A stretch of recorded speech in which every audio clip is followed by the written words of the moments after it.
আজকে হবে আলু ডালের বড়া করে থোর ঘন্ট। এই থোরটাকে অনেকে ভাড়ালিও বলে। থোরটা কুচি কুচি করে কেটে জলে ভিজিয়ে রাখা হয়েছে, না হলে কালো হয়ে যাবে থোরটা।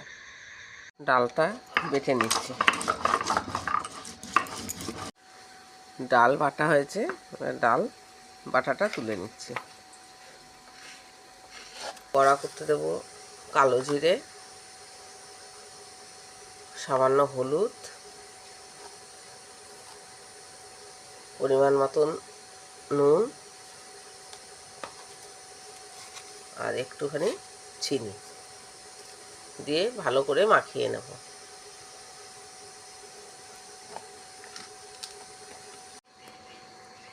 কড়াইতে আগে একটু তেল ছিল, এখন আরেকটু তেল দিয়ে দিলাম। আর বড়াটা ভাজতে একটু তেল লাগে। তেল গরম হয়ে গেছে। বড়া ভাজার সময় একদম স্টিম কমিয়ে দিতে হবে। বড়াগুলো একদম ছোট ছোট করে, বড়ির মতন।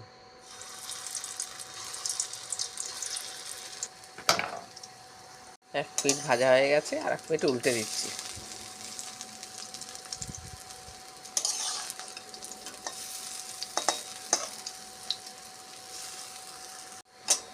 বড়া ভাজা হয়ে গেছে, এবার নামিয়ে নেব বড়াটা।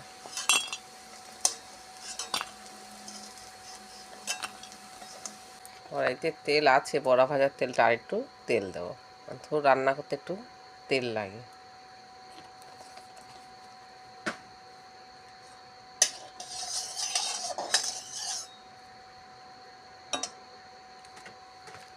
তেল গরম হয়ে গেছে, এতে ফোড়ন দেব শুকনো লঙ্কা ফোড়ন, তেজপাতা, অল্প কালো জিরে। আলুগুলো ডুমডুম করে কাটা আলুগুলো ভেজে নেব। হলুদ দেবো।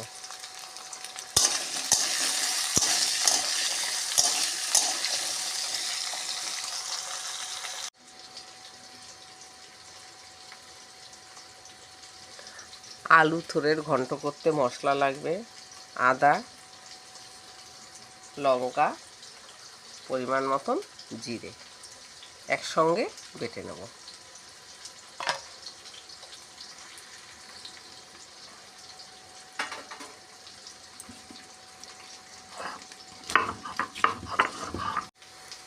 মশলাটা রেডি।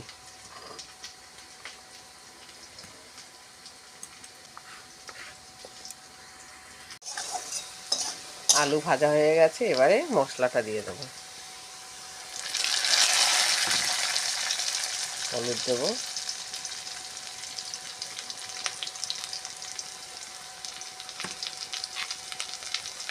পরিমাণ মতন অল্প নুন দেবো।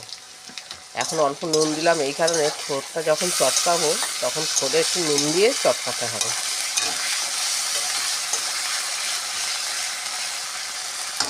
এবারে স্টিমটা কমিয়ে দিলাম। কষানো হলে তারপরে থোড়টা দিয়ে দেবো। থোড়ে নুন দিয়ে একটু ভালো করে চটকে নিচ্ছি। ওগুলো চটকাতে চটকাতে থোড়গুলো ভেঙে গেছে আর অল্প হয়ে গেছে, তখন ওই কষা আলুগুলোর মধ্যে থোড়গুলো দিয়ে দিতে হবে। থোড়গুলো চটকানো হয়ে গেছে। দেখুন কতটা থোড় ছিল, অনেকটা কমে গেছে।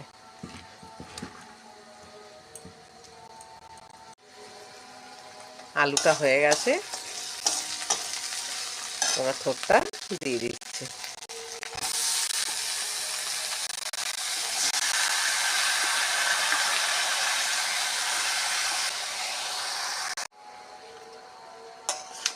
থোড়টা আলুর সঙ্গে ভালো করে মিশিয়ে একটু পরিমাণ মতন জল দেব।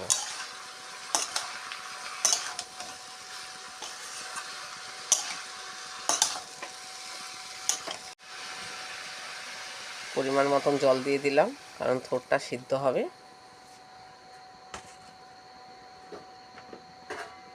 আর ঢেকে দিলাম। স্টিমটা একদম কমও নয়, একদম বেশিও নয়। ঢাকনাটা খুলে দিচ্ছি।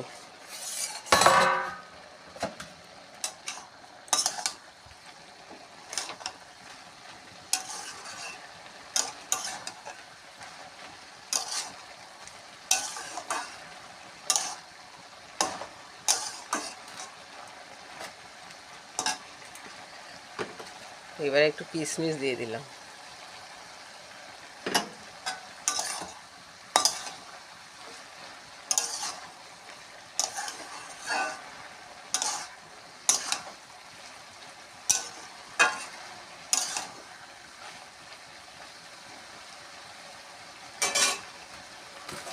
আবার ঢেকে দিলাম। ঢাকনাটা খুলে দিচ্ছি। যে ভাজা বড়াগুলো আছে সেগুলো দিয়ে দিলাম।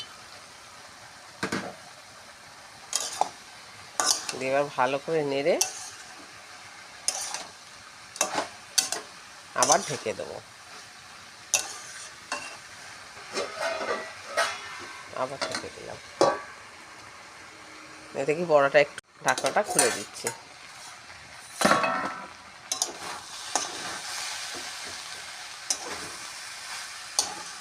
গরম মশলা দিচ্ছি।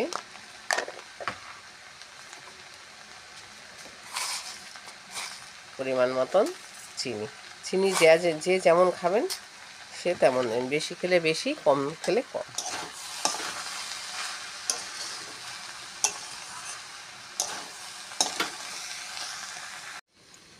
থোড় ঘন্ট রেডি।